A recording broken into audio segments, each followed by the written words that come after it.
Halo semuanya, kembali lagi bersama Bapak dalam kegiatan belajar dari rumah.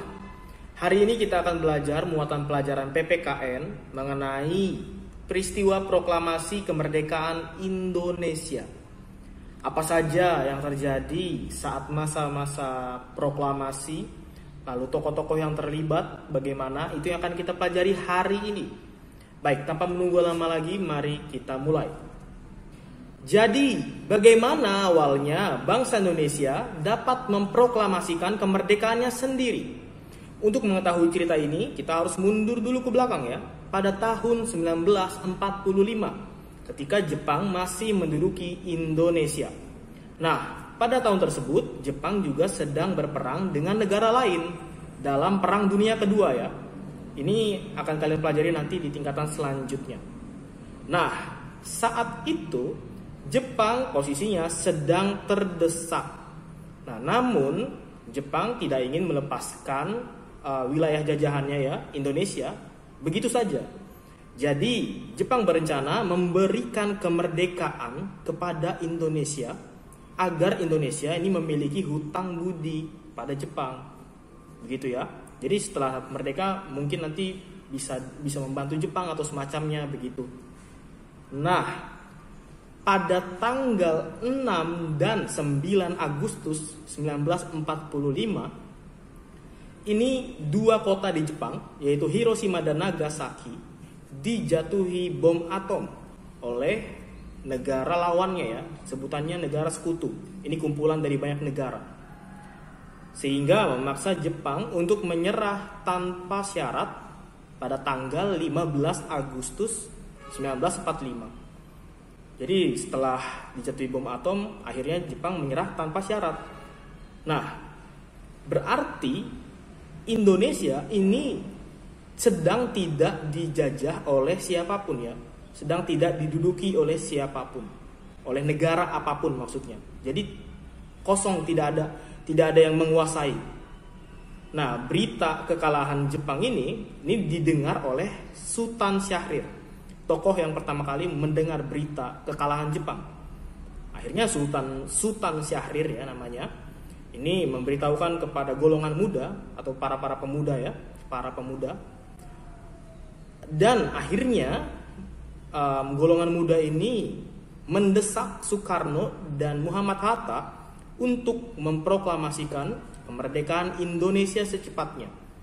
Karena Jepang sudah kalah, berarti Indonesia ini tidak ada yang menguasai ya. Ini saat yang tepat untuk merdeka, kalau kata mereka, yang golongan muda ya. Nah, namun golongan tua ini termasuk Soekarno, Hatta, dan masih banyak lagi ya.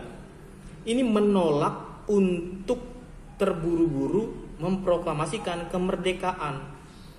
Kalau golongan tua inginnya ini sesuai tanggal yang sudah diberikan ini ya, kekaisaran Jepang ya. Kan sebelumnya kan diberikan kemerdekaan kan, sudah ditentukan tanggalnya.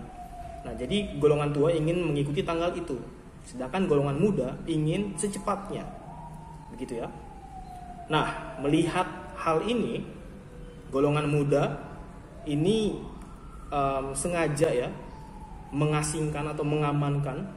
Jadi membawa Soekarno dan Hatta ke tempat yang namanya Rengas Dengklok, sengaja dibawa supaya tidak dipengaruhi oleh Jepang. Tujuannya ya tadi agar Soekarno dan Hatta tidak terpengaruh oleh Jepang. Ketika di Rengas Dengklok, golongan muda ini masih berusaha untuk mendesak atau membujuk Soekarno dan Hatta untuk segera memproklamasikan kemerdekaan Indonesia. Namun keduanya masih bersikukuh ya, berpegangan pada tanggal yang diberikan oleh kekaisaran Jepang, sehingga keduanya tidak menemukan titik temu. Hingga akhirnya datang seorang tokoh yang bernama Ahmad Subarjo. Nah, beliau yang membujuk golongan muda agar melepaskan Soekarno dan Hatta. Setelah dilakukan perundingan, maka disepakati bahwa Soekarno dan Hatta boleh meninggalkan Rengas Dengklok dengan catatan bahwa proklamasi harus dilaksanakan keesokan harinya. Jadi setelah meninggalkan Rengas Dengklok, mereka tidak langsung pulang ke tempat masing-masing ya, tetapi segera berkumpul lagi untuk merumuskan teks proklamasi kemerdekaan Indonesia.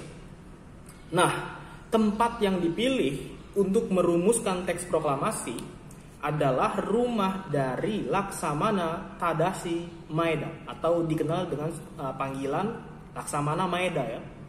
Sengaja dipilih supaya tidak diganggu oleh tentara Jepang ya.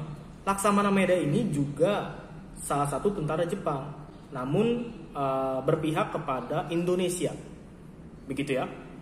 Nah, di rumah Laksamana Maeda ini, Ahmad Subarjo, lalu Soekarno, lalu Hatta, 3 orang ini mereka merumuskan teks proklamasi kemerdekaan Indonesia.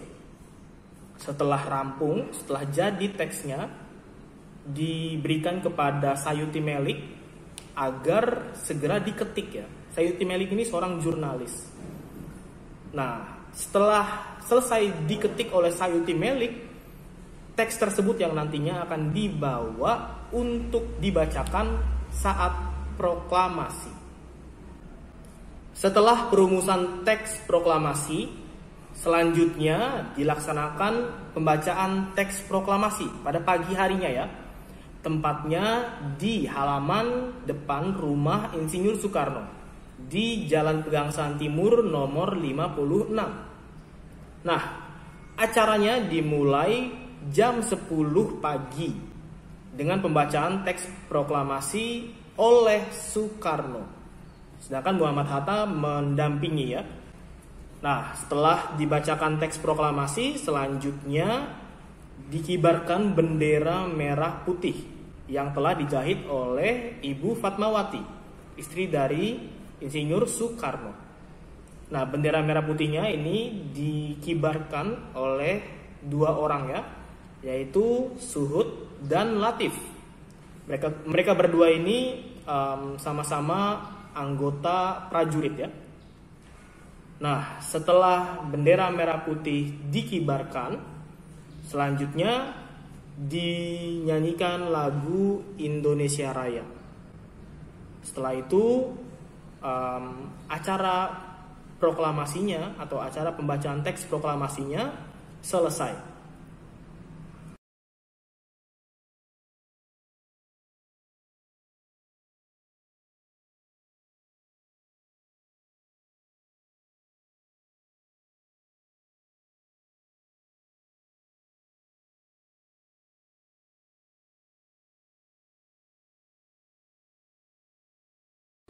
Itu tadi peristiwa proklamasi kemerdekaan Indonesia. Banyak hambatan dan rintangan yang harus dilalui oleh pendahulu kita untuk meraih kemerdekaan yang sekarang bisa kita nikmati ya. Nah, kita sebagai penerusnya, tugasnya adalah meneruskan, menjaga kemerdekaan yang sudah kita dapatkan ini ya. Sehingga kejadian-kejadian yang sudah dilalui ini tidak terulang kembali. Sekian pembelajaran untuk hari ini. Bapak harap kalian juga membaca materi di buku paket dan LKS yang berkaitan dengan proklamasi kemerdekaan Indonesia ya. Karena di sana dijelaskan lebih lengkap. Terima kasih sudah memperhatikan dengan baik. Sampai ketemu lagi di kesempatan selanjutnya.